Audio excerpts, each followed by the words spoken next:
దేవుని వాక్యాన్ని విందాం.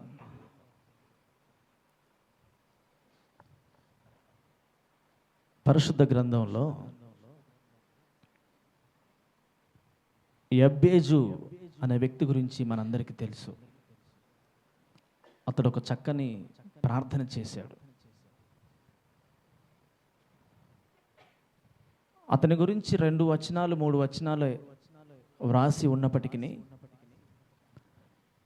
దేవుని బిడ్డల్ని సవాలు చేయగలిగినటువంటి ప్రార్థన అతడు చేసినట్టుగా మనం బైబిల్లో చూస్తాం.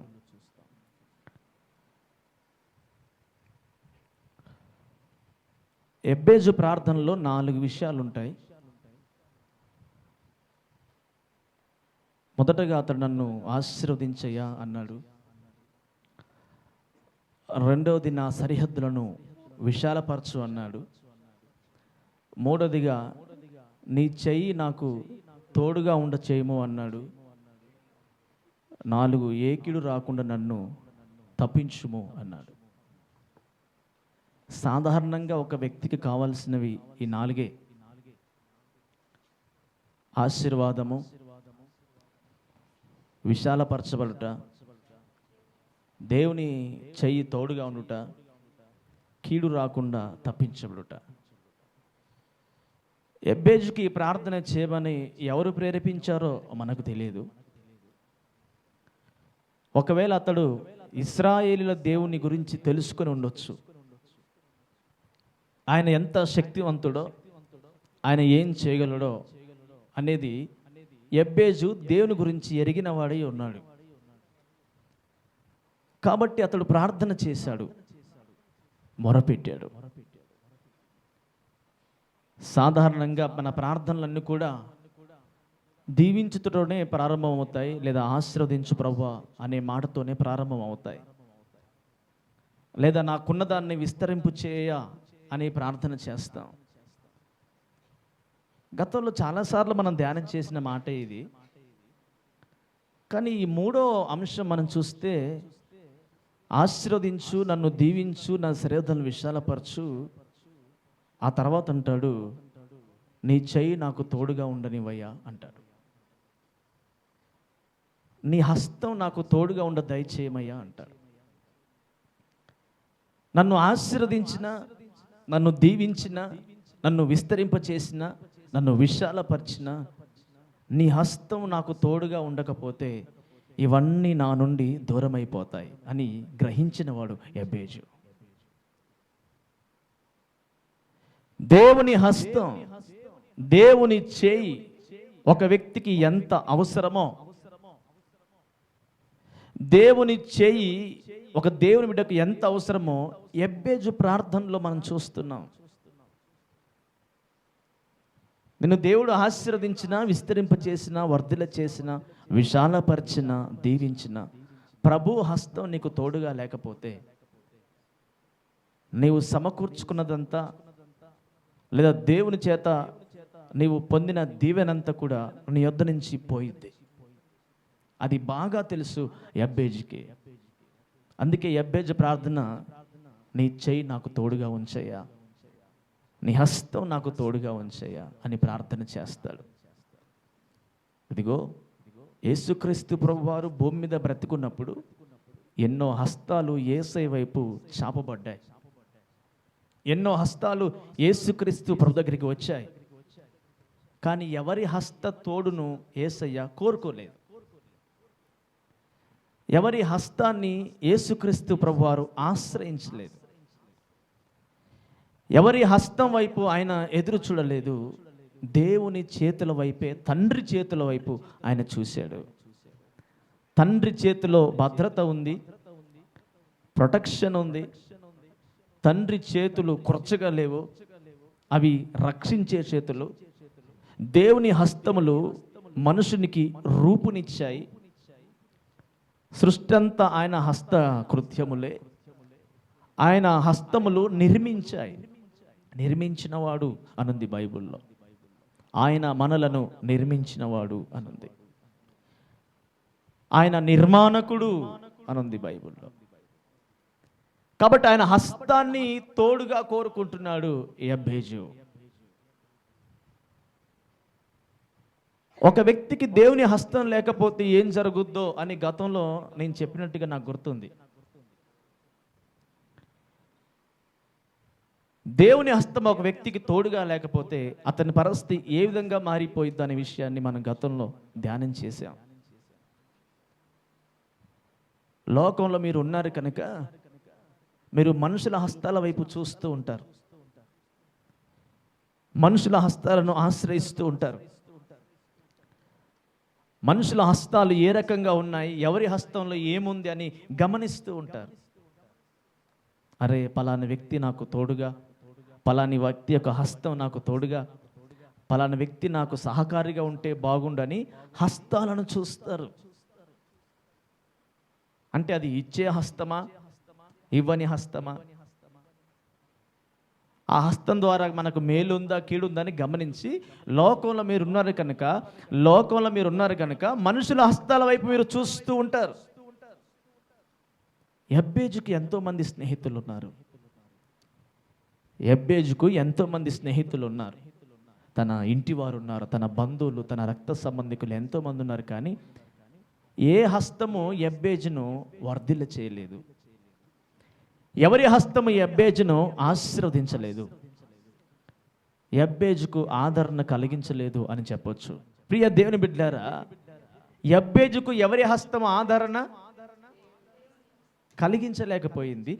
దేవుని హస్తం అతనికి ఆదరణ కలిగించింది. కాబట్టి నీ హస్తం నాకు తోడుగా ఉంచనివయ్యా అని ఆ స్ట్రాంగ్ కమిట్మెంట్తో ప్రార్థన చేస్తున్నాడు.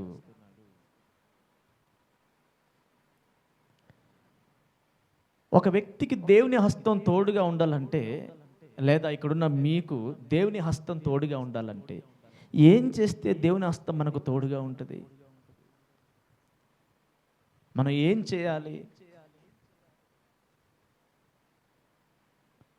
మీరందరూ కూడా ప్రార్థన చేస్తారు కదా, ప్రభువా నీవు నాకు తోడుగా ఉండయ్యా, నీ హస్తం నాకు తోడుగా ఉంచయ్యా, నీ వెళ్ళిన ప్రతి చోటలో నువ్వు నాకు తోడుగా రండయ్యా అని మనం ప్రార్థన చేస్తాం కదా. మీరందరూ ప్రార్థిస్తారు కదా. ఎప్పుడైనా దేవుని హస్తం మీకు తోడుగా ఉన్నట్లు గమనించారా? దేవుడు మీతో కూడా వచ్చినట్టుగా గమనించారా? ఎప్పుడైనా దేవుని తోడును మీరు కోరుకున్నారా?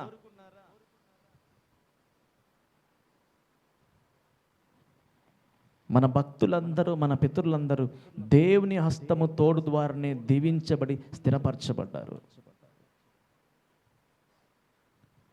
నేను రాత్రి ఈ మాటలన్నీ ధ్యానం చేస్తున్నప్పుడు ఒకవేళ ఆయన చేయి విడిస్తే ఎలా ఉంటుందో అనే విషయాన్ని యేసుక్రీస్తు ప్రభువు వారి జీవితంలో మనం చూస్తాం కదా. ఏలీ ఏలీ లామా సబక్తాని అంటాడు. అంటే ఎలా విడిచిపెట్టావయ్యా? నీ చెయ్యి విడిచిపెడితే నా పరిస్థితి ఏమవుద్ది అంటే ఖచ్చితంగా మరణమే కదా. ఎప్పుడైతే తండ్రి కుమారుని చెయ్యి విడిచిపెట్టాడో యేసుక్రీస్తు ప్రభు వారికి మరణం వచ్చింది. అందుకంటే నా దేవా నా చెయ్యి అలా విడిచిపెట్టావయ్యా అని ప్రార్థన చేస్తాడు. శిలువలో మాట పలుకుతాడు కదా. యేసు ప్రభు వారికి తెలుసు తండ్రి చెయ్యి ఎంత శక్తి కలిగినదో. యబ్బేజుకు తెలుసు దేవుని చెయ్యి ఎంత అవసరమో. చాలామంది దేవుని బిడ్డలకు తెలియదు దేవుని హస్తం యొక్క శక్తి, విలువ, ఆ ప్రాముఖ్యత, ఆ ప్రాధాన్యత చాలామంది దేవుని బిడ్డలకు తెలియదు. ఆయన హస్తము నిన్ను బలపరచాలి, ఆయన హస్తము నీకు తోడుగా ఉండాలి.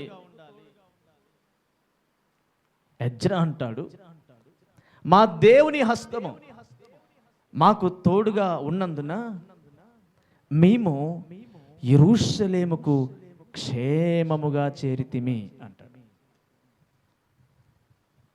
ఒక వ్యక్తి యెరూషలేముకు క్షేమముగా చేరాలి అంటే ఒక వ్యక్తి యెరూషలేముకు క్షేమంగా వెళ్ళాలంటే ఆ వ్యక్తికి దేవుని హస్తం కావాలి.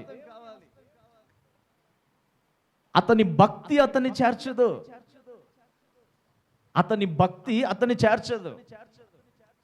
ఎందుకంటే మన భక్తి ఎప్పుడు ఎలా మారిపోయిద్దో మనకే తెలియదు కదా.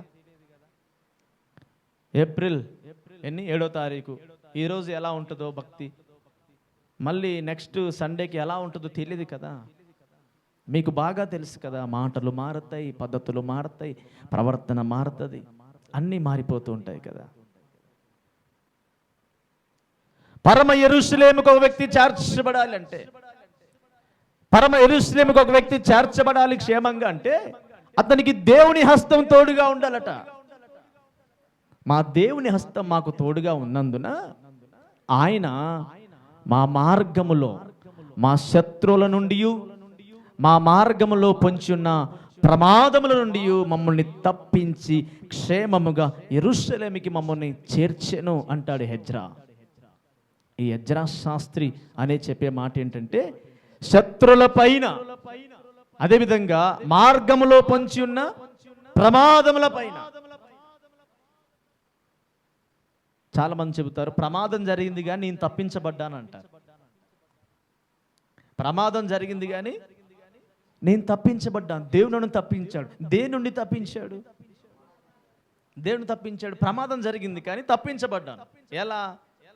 మరణం నుండే. కాలో చేరిగితే పర్వాలేదు, మళ్ళీ దాన్ని ఏదో చేసుకొని ఇంట్లో ఉండైనా కాస్త ఉండొచ్చు కదా.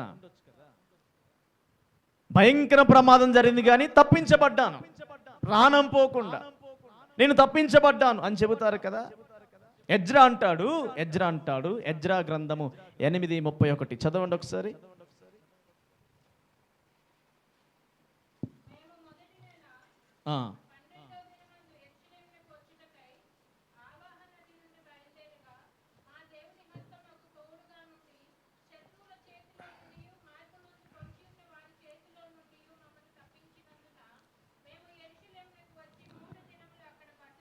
చాలు.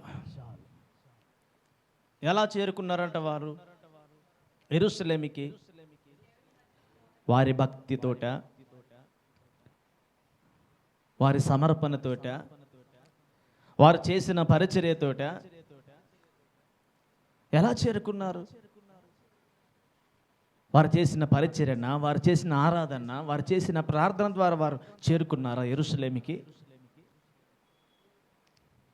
వారి భక్తి మీద వారు ఆధారపడలేదు కానీ దేవుని హస్తాన్ని వారు తీసుకుని వెళ్ళారు. ఈరోజు నీకు కాస్త ప్రార్థన చేస్తే నీ ప్రార్థన మీద నువ్వు డిపెండ్ అవుతావు, నీ భక్తి మీద నువ్వు ఆధారపడతావు. నీ భక్తి మీద కాదు ఆధారపడాల్సింది, దేవుని చేతి మీద, దేవుని హస్తం మీద. ఎజ్రా శాస్త్రి మామూలు వ్యక్తి కాదండి, శాస్త్రి అతను. అతను అంటాడు, మా దేవుని హస్తం మాకు తోడుగా ఉన్నందున, మేము ప్రార్థనాపరలమైనందున, మేము మంచి భక్తుపరలమైనందున, మేము చక్కగా ఆరాధించే వారమైనందున, మేము మంచి ఉపదేశకులమైనందున, నాకు వాక్యం బాగా తెలిసినందున మేము యెరూషలేముకు వెళ్ళలేదు. మేము యెరూషలేముకి ఎలాగూ వెళ్ళాము అంటే, మీ యెరూషలేముకు క్షేమంగా ఎలా చేర్చబడ్డాము అంటే, ఎలా చేరుకున్నామంటే మా దేవుని హస్తం మాకు తోడుగా ఉన్నందున మేము యెరూషలేముకి చేరుకోగలిగాం. మా గమ్యం ఏంటి? యెరూషలేం. మా గురి ఏంటి? యెరూషలేం. మా గురి ఎదుకు ఎలాగూ వెళ్ళామంటే మా దేవుని హస్తం మాకు తోడుగా ఉంది. ఎన్నో గమ్యాలు ఉన్నాయి, మీకు ఎన్నో గురులు ఉన్నాయి. చేరుకోవాలంటే నీ శక్తి, నీ భక్తి కాదు, దేవుని హస్తం నీకు తోడుగా ఉండాలి. దేవుని హస్తం నీకు తోడుగా ఉండాలి. దేవుని హస్తము నిన్ను బలపరచాలి. నేను ఎవరెవరి హస్తాన్ని దేవుడు బలపరచాడో చాలా విషయాలు రాత్రి ధ్యానం చేశాను. కానీ అవన్నీ ధ్యానం చేస్తున్నప్పుడు ఒక వ్యక్తి జీవితంలో దేవుని చేయి ఎంత ప్రాముఖ్యమైనదా. నువ్వు కాస్త మంచిగా భక్తి చేస్తే నలుగురిని దూషిస్తావు. నలుగురిని వ్యభిచారులు అంటావు, నలుగురిని దొంగ అంటావు, నలుగురు రకరకాల మాటలు మాట్లాడుతావు. అంటే నువ్వు దేని మీద ఆధారపడ్డావు అంటే నీ భక్తి మీద ఆధారపడ్డావు, నీ భక్తి మీద ఆధారపడ్డావు. ఎజ్రా తన భక్తి మీద ఆధారపడలేదు. దేని మీద ఆధారపడ్డాడు? దేవుని మీద ఆధారపడ్డాడు, దేవుని హస్తం మీద ఆధారపడ్డాడు. ఒక వ్యక్తిని దేవుడు లేదా ఒక వ్యక్తికి దేవుని హస్తం తోడుగా ఉండాలంటే ఏం చేయాలి? ప్రార్థిస్తే సరిపోతుందా? చాలా విషయాలు ఉన్నాయి. ఒక మాట చెప్పి ముగిస్తాను. బైబిల్లో రాయబడి ఉంది, ఏలియాను దేవుని హస్తము బలపరచగా అనుంది. ఏలియాను దేవుని హస్తము బలపరచగా. ఏలియాను దేవుని హస్తం ఎప్పుడు బలపరిచింది అంటే, ఏలియా కర్మేలు పర్వతం మీదకి వెళ్ళినప్పుడు, కర్మేలు పర్వతం మీదకి ప్రజలందరూ వచ్చినప్పుడు, ప్రజలందరూ ఏలియా వైపు చూస్తున్నప్పుడు, ఏలియా చేసిన పనిని బట్టి, ఏలియా చేసిన కార్యాన్ని బట్టి ఏలియాను దేవుడు బలపరిచాడు. జాగ్రత్తగా వినండి. అక్కడ లక్షలాది మంది ప్రజలు ఉన్నారు, అందరినీ దేవుని హస్తం బలపరచలేదు. అక్కడ వేలాది మంది ప్రజలు ఉన్నారు, రాజులు ఉన్నారు, అక్కడ వారందరినీ దేవుని హస్తం బలపరచలేదు, ఏలియానే బలపరిచింది. మీకు అర్థమవుతుందా? కర్మేలు పర్వతం మీదకి వచ్చిన వారందరినీ దేవుని హస్తము బలపరచదు. లేదా ఈ పరిశుద్ధ సన్నిధికి వచ్చిన వారందరినీ దేవుని హస్తము బలపరచదు. దేవుని హస్తం నీకు తోడుగా ఉండాలి. నువ్వు బలపరచాలంటే ఏలియా వలె మనం భక్తి చేయగలిగితే. కర్మేలు పర్వతం మీదకి వచ్చారు, అందరు కూడా చూస్తుండగా ఆయన బలిపీఠాన్ని బాగు చేశాడు, 12 రాళ్ళను తీసుకున్నాడు, బలిపీఠాన్ని కట్టాడు. ఇప్పుడు ఏలియా అందరిని రమ్మని చెప్పాడు కదా, అందరు రమ్మని చెప్పి ఏలియా తన పని తాను చేసుకుంటున్నాడు. మీకు అర్థమవుతుందా? అందరిని ఏమన్నాడు? రమ్మన్నాడు. అందరూ కర్మేలు పర్వతం మీద నిలబడి చూస్తున్నారు, కూర్చున్న వాళ్ళు కూర్చొని చూస్తున్నారు. ఏలియా ఏమో తన పని చేస్తున్నాడు. ఇంకో మాట చెప్పాలంటే, అందరూ వచ్చి ఏలియాను చూస్తూ ఉంటే ఏలియా ఏమో దేవుని చూస్తూ ఉన్నాడు. వచ్చిన వారందరూ కూడా ఏలియాను చూస్తూ ఉంటే ఏలియా ఏమో దేవుని చూస్తూ ఉన్నాడు. వచ్చిన వాళ్ళందరూ ఏలియాను ఇంట్రెస్ట్గా చూస్తున్నారు. ఏం చేస్తున్నాడు ఏలియా, ఏం చేస్తున్నాడు ఏలియా? రాళ్ళు తీస్తున్నాడు, అతి పేరుస్తున్నాడు, కట్టెలు తీస్తున్నాడు, క్రమంగా పేరుస్తున్నాడు, మొత్తం సరి చేస్తున్నాడు అని అందరు ఏలియాను చూస్తుంటే ఏలియా దేవుని చూస్తూ దేవుని పని చేస్తూ ఉన్నాడు. ఏలియా ప్రజల వైపు చూడలేదు, ఏలియా ప్రజల వైపు చూడలేదు, ఏలియా దేవుని వైపు చూస్తున్నాడు. ప్రజలేమో ఏలియా వైపు చూస్తున్నారు. ఏలియా దేవుని వైపు చూస్తున్నాడు, ప్రజలేమో ఏలియా వైపు చూస్తున్నారు. ఏలియా ప్రజల వైపు తిరగలేదు, ప్రజలు మాత్రం ఏలియా వైపు తిరిగారు. మీకు అర్థమవుతుందా?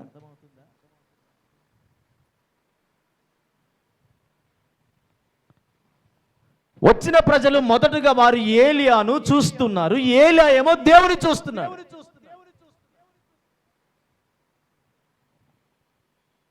క్రమంగా కట్టెలు పేర్చి పశువును వధించేసి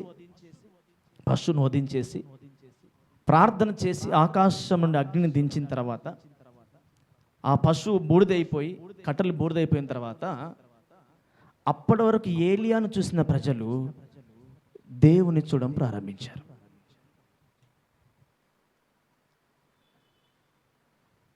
నాకు ఈ కాంటెక్స్ట్లో మనం అర్థం చేసుకోవాల్సిన విషయం ఏంటంటే, ఏలియాను దేవుని హస్తం బలపరచడానికి కారణం ఏంటంటే, ఏలియా తన యొద్దకు వచ్చిన వారిని దేవుని వైపు త్రిప్పాను.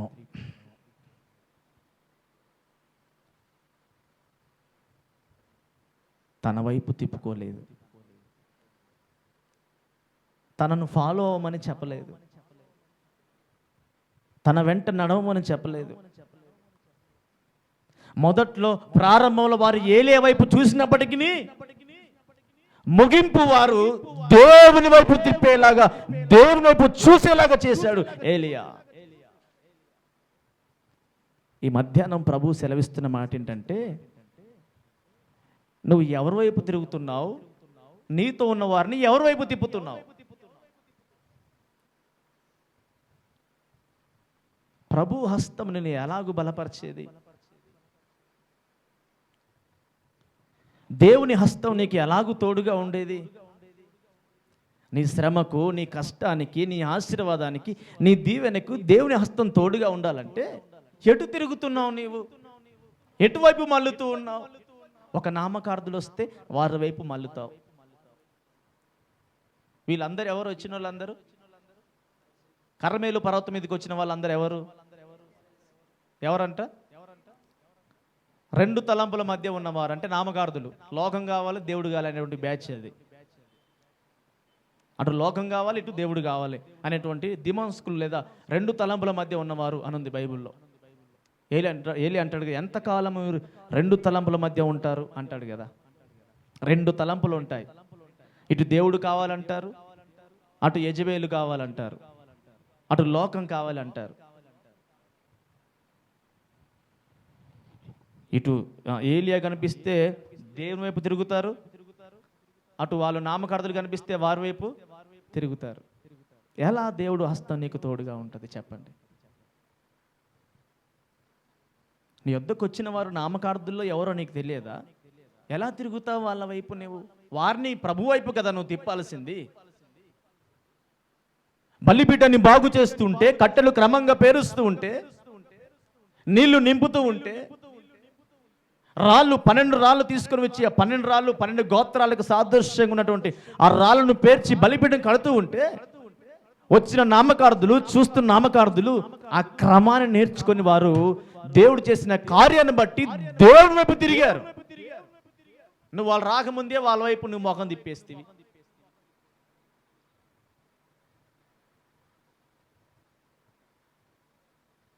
వారి నోటి నుంచి మాట రాకముందే నీ నోటి నుంచి మాటే వారితో ఏకీభవించే దేవుడు నీకు ఎలాగూ తోడుగా ఉంటాడు?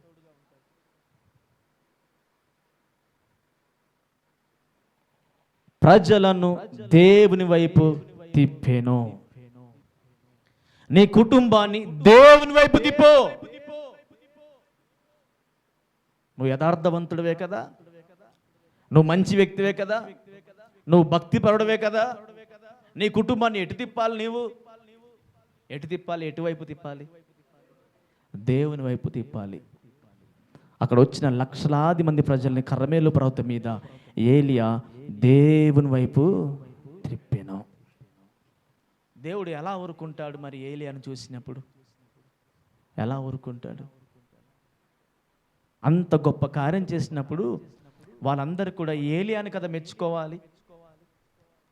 ఇప్పుడు నేటి కాలంలో అయితే ఏం చేస్తారు? చేసిన సేవకున్నే కదా ఘనపరుస్తారు ఎక్కువగా. ఏలియా ప్రజలను దేవుని వైపు తిప్పెను. ఏలియా తన మనస్సును దేవుని వైపు తిప్పుకొని, వారు మొదటగా నన్ను చూస్తున్నా సరే కార్యం జరిగిన తర్వాత వాళ్ళు ఆటోమేటిక్గా ఏలే వైపు చూడలేదు, దేవుని వైపు చూశారు. నీవు అద్భుతం చేస్తే ప్రజలు నీ వైపు చూడొద్దు. మీకు అద్భుతాలు కావాలా, స్వస్థతలు కావాలా, మా యొద్దకు రండి అని నువ్వు పిలవద్దు. అద్భుతాలు స్వస్థతలు చేసేది నా దేవుడు. నీ యొద్దకు వచ్చిన ప్రజలను దేవుని వైపు తిప్పాలి. నీతో మాట్లాడుతున్న వారిని ప్రభు వైపు తిప్పగలగాలి నీవు. ఇదిగో ఆ లక్షలాది ప్రజలను, ఆ నామకార్థులను దేవుని వైపు తిప్పెను. అతను మాత్రం వారి వైపు తిరగలేదు. నీకు లోకంలో కనిపిస్తున్న వారు క్రైస్తవులందరూ నువ్వు దేవుని బిడ్డలే అని భ్రమపడొద్దు. అస్సలు భ్రమపడొద్దు. లేదా పలాని మందిరాలకు వెళ్తున్న వాళ్ళందరూ కూడా దేవుని బిడ్డలని భ్రమపడొద్దు. మీరు మోసపోతారు. మీకున్న స్వాస్థ్యాన్ని పోగొట్టుకుంటారు. మీకున్న ఫలాన్ని వరాన్ని పోగొట్టుకుంటారు. నామకార్థులే 99% మంది నామకార్థులే చలమనవుతున్నారు. నామకార్థ క్రైస్తవులే. అందరిని నమ్మొద్దు గుడ్డిగా. నీ భక్తి, నువ్వు దేవుని వైపు తిరుగుతూ అనేకులను దేవుని వైపు తిప్పే వ్యక్తిగా నీవు ఉండాలి. దేవుని వైపు తిప్పాడంట. తిప్పి పర్వతం మీదకి వెళ్ళి ప్రార్థన చేశాడు. అప్పటికే 3 సంవత్సరాలైంది వర్షం కురియక. 3 సంవత్సరాలైంది వర్షం కురియక. ఇతను వెళ్ళి పరిగెట్టుకుంటూ వెళ్ళి మోకరించి ప్రార్థన చేయగా, ఇదిగో ఒక చెయ్యంత మేఘము ఆకాశంలో కనబడిందట. ఎంత మేఘము? ఎంత మేఘము? ఒక చెయ్యంత మేఘం ఆకాశం కనబడి, ఆ మేఘము మొత్తం, ఆ మబ్బు ఆకాశం అంతా కమ్ముకొని ఉంటుండగా ఆహాబుకు చెప్పాడట, ఆహాబు, నీవి రాజరథము కదా, నీ గుర్రాలు రాజు గుర్రాలు కదా, వర్షం రాకమునిపే నువ్వు అర్జెంటుగా ఇంటికి వెళ్ళిపో అంటే ఆహాబు రాజు తన గుర్రపు రథం మీద వెళ్ళిపోతూ ఉన్నాడు. బైబిల్లో రాయబడి ఉంది, దేవుని హస్తం ఏలియాను బలపరచగా ఆహాబు రథము కంటే స్పీడ్గా ఏలియా గృహమునకు చేరెను. అతని కంటే ముందుగానే చేరెను అన్నది. ఎలా చేరి ఉండొచ్చు?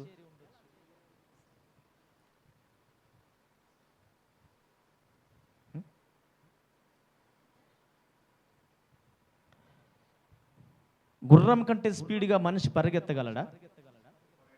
కుక్క కంటే స్పీడ్గానే పరిగెత్తలేము. గుర్రం దాకెందుకు? పరిగెత్తగలడా?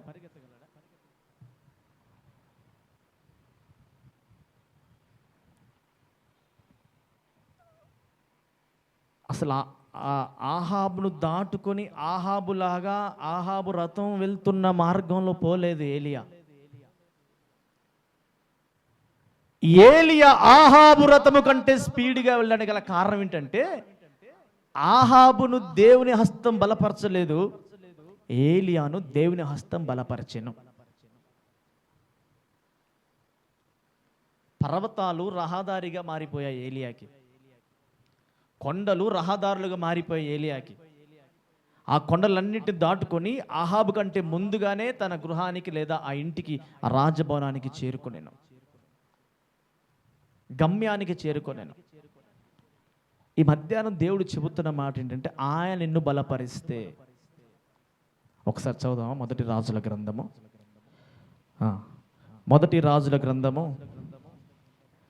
18వ అధ్యాయము 45వ వచనం.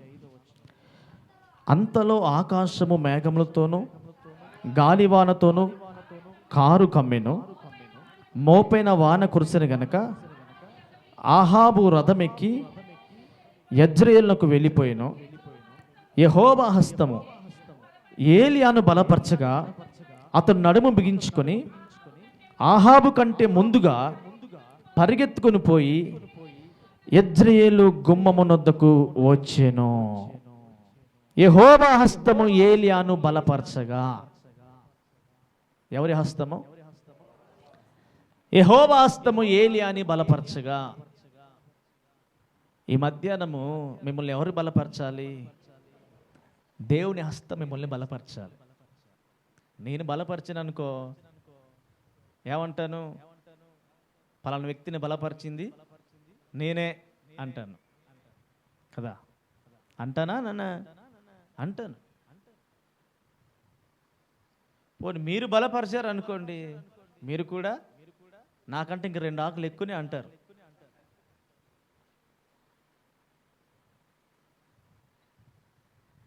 దేవుడు బలపరిస్తే,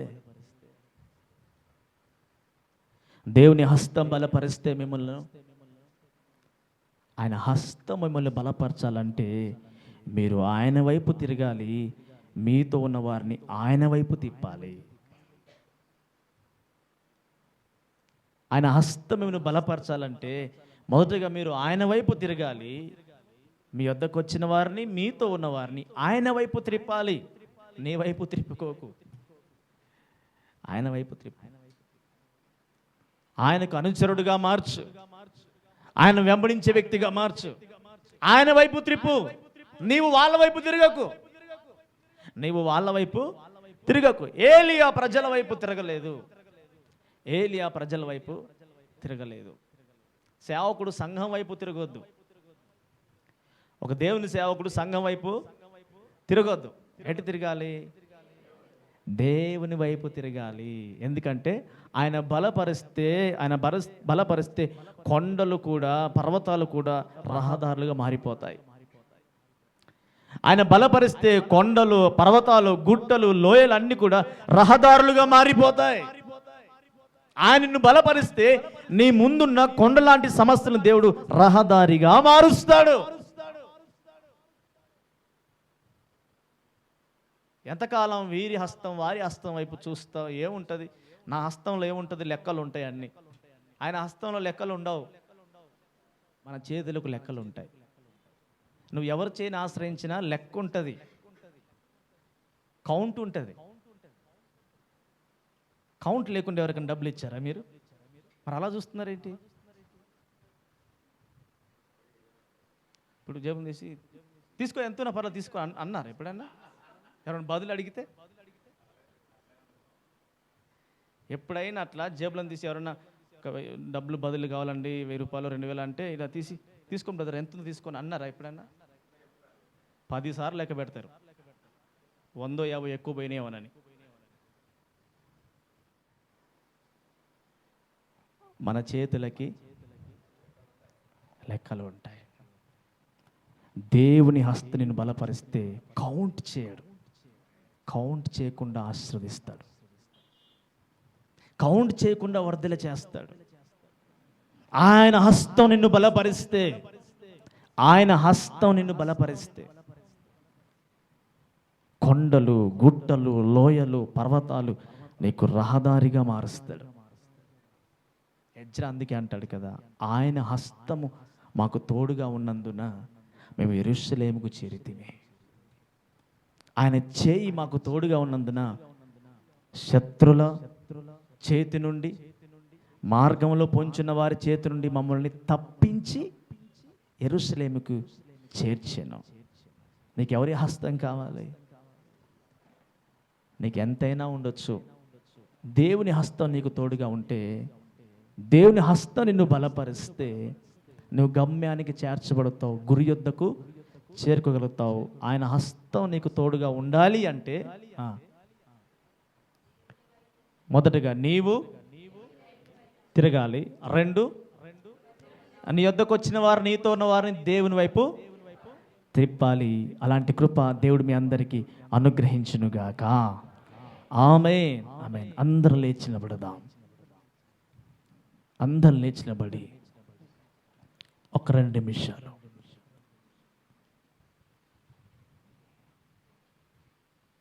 అందరూ లేచి నిలబడి ఒక 2 నిమిషాలు.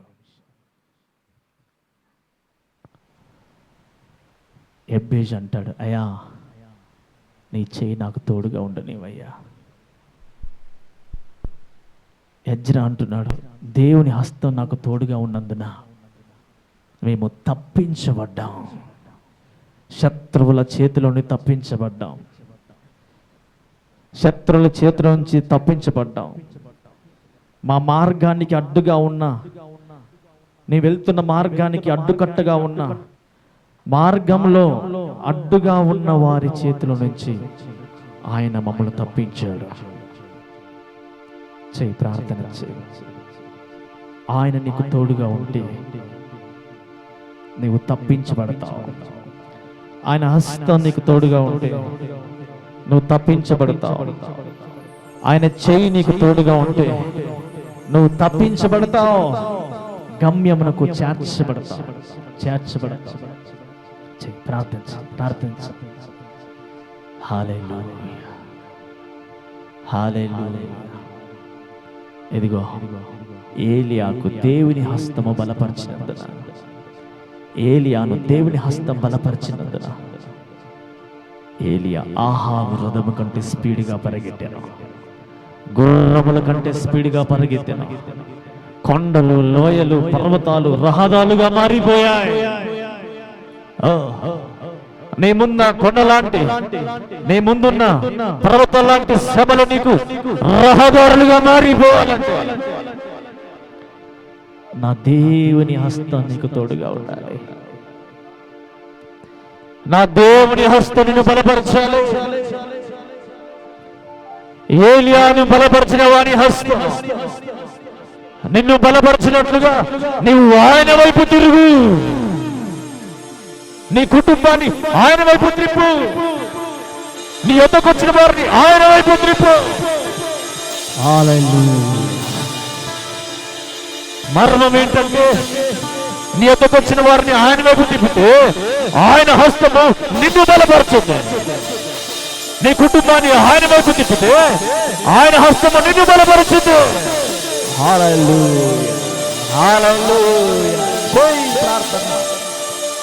మనుషుల హస్తాలకు లెక్కలుంటాయి. మనుషుల హస్తాలు కౌంట్ చేస్తాయి. నా దేవుని హస్తము బలపరచడానికి నిన్ను లెక్క చేయదు, కౌంట్ చేయదు. లెక్కకు మించిన విస్తారమైన కృప నీకు ఇస్తాడు. లెక్కకు మించిన ఆశీర్వాదానికి ఇస్తాడు. ఆయన హస్తము నిన్ను బలపరచాలి. ఆయన హస్తము నిన్ను బలపరచాలి. ఆయన హస్తము నీకు తోడుగా ఉండాలి. ఆయన హస్తము కౌంట్ చేయదు బిడ్డ. ఎవరు నీకు ఏది సహాయం చేయాలన్నా లెక్క పెడతారు. దేవా, నీవు సహాయం చేస్తే నువ్వు లెక్క పెట్టబోయేవాడు కాదు. ఓ హల్లెలూయా, హల్లెలూయా. ఆయన వైపు తిరుగు. నీతో ఉన్న వారిని ఆయన వైపు తిప్పు. నీ ఇంటి వారిని ఆయన వైపు తిప్పు. నా దేవుని కనికర హస్తం నిన్ను బలపరుస్తుంది. నీ ఇంట్లో వారిని ఆయన వైపు తిప్పకుండా, నువ్వు ఆయన వైపు తిరగకుండా నా దేవుని హస్తం నిన్ను ఎలా బలపరుచుంది సహోదరుడా? ఈ మధ్యాహ్నం ప్రభు నీతో మాట్లాడుచున్న మాట, నీ భార్యను ఆయన వైపు తిరుపు, నీ భర్తను ఆయన వైపు తిరుపు, నీ బిడ్డలను ఆయన వైపు తిరుపు, నీ కుటుంబాన్ని ఆయన వైపు తిరుపు, నీ యొద్దకు వచ్చిన వారిని ఆయన వైపు తిరుపు. నా దేవుని హస్తము నీకు తోడుగా ఉంటాను. నా దేవుని హస్తము నిన్ను బలపరుస్తాను. ఆయన హస్తము నీకు తోడుగా ఉంటే శత్రువుల చేతులను నిన్ను తప్పిస్తాడు. మార్గంలో పొంచిన వారి చేతులు నిన్ను తప్పిస్తాడు. ఆయన హస్తం నిన్ను బలపరిస్తే పర్వతాలు, గుట్టలు, కొండలు నీకు రహదారిగా మార్చి, రథములున్న వాడి కంటే స్పీడ్గా నువ్వు పరిగెడతావు. డబ్బు ఉన్నవాడి కంటే నువ్వు స్పీడ్గా గమ్యానికి చేరుతావు. ఓ రకరకాల వస్తువున్న వాడి కంటే నువ్వు స్పీడ్గా గమ్యానికి గురికి చేరుతావు. ఆయన హస్తము నీకు తోడుగా ఉండాలి. ఆయన హస్తము నిన్ను బలపరచాలి. కృపా సత్య సంపూర్ణుడా, నీ పరిశుద్ధ నామాన్ని స్తుతిస్తూ ఘనపరుస్తున్నా. పాటల ద్వారా, స్తుతుల ద్వారా మేము తెచ్చుకొని వాక్య పరిచయలో సేవకుని అభిషేకించి మాతో మాట్లాడుకున్నాను ప్రభు. నీ హస్తం మాకు తోడుగా ఉండి, నీ హస్తం మమ్మల్ని బలపరిస్తే ఎన్ని గొప్ప కార్యాలు జరుగుతాయో నీ లేఖల ద్వారా మాతో మాట్లాడాను. ఎజ్రా అంటున్నాడు, నీ హస్తము మాకు తోడుగా ఉన్నందున శత్రువుల చేత నుంచి విడిపించబడ్డాం. మార్గంలో పొంచున్న ప్రమాదముల చేత తప్పించబడ్డాం. క్షేమంగా యెరూషలేముకు చేరుకున్నాం. ఏలియా నీ హస్తం బలపరిచినందున ఏలియా రథములో ఉన్నవాడి కంటే ముందుగా పరిగెత్తగలిగాడు. అన్ని సౌకర్యాలు ఉన్నవాడి కంటే ముందుగా అభివృద్ధి చెందుతారయ్యా. అన్ని సౌకర్యాల వాడి కంటే ముందుగా దీవించబడతారు, గమ్యానికి చేరుకుంటారు. నీ హస్తం మాకు తోడుగా ఉండి మమ్మల్ని బలపరచాలంటే నీ వైపు తిరగాలని, మాతో ఉన్నవారు నీ వైపు తిప్పాలని నీ లేఖను సెలవిస్తుంది. అట్టి కృప ప్రతి బిడ్డకు దయచేయమని, నీ హస్తం తోడుగా దయచేయమని. నీ వైపు తిరిగి నా బిడ్డలు, నీ వైపు వారి కుటుంబాన్ని, వారి దగ్గరికి వచ్చే వారి తిప్పే బిడ్డలకు నీ హస్తము తోడుగా ఉండి, నీ హస్తం వారిని బలపరచడానికి సహాయం చేయమని, నీ కృప తోడుగా ఉంచు. ఇది వచ్చిన బిడ్డలు జీవించి ఆశీర్వదించారు. ఎండ వేడి నుంచి విడుదలను గ్రహించిన ఆయన క్షేమంగా తీసుకొచ్చారు. తిరిగి వెళ్తుండగా తోడుగా ఉండండి. రోడ్డు దాచుండగా, రోడ్డు ప్రయాణం చేస్తుండగా బిడ్డలు క్షేమంగా వారి గృహాలు చేయడం సహాయం చేయమని 10వ తారీఖు సాయంకాలం జరుగుతున్న కృతజ్ఞత ఆరాధన కూడిక నీకు మహిమకరంగా మా అందరికి దీవెనకరంగా జరిగించమని మేమందరం కలిసి ఆ దినం నిన్ను స్తుతించాలి, నీ నామాన్ని ఘనపరచాలి. నువ్వు చేసిన మేలుకై నీ నామాన్ని కొనియాడాలి.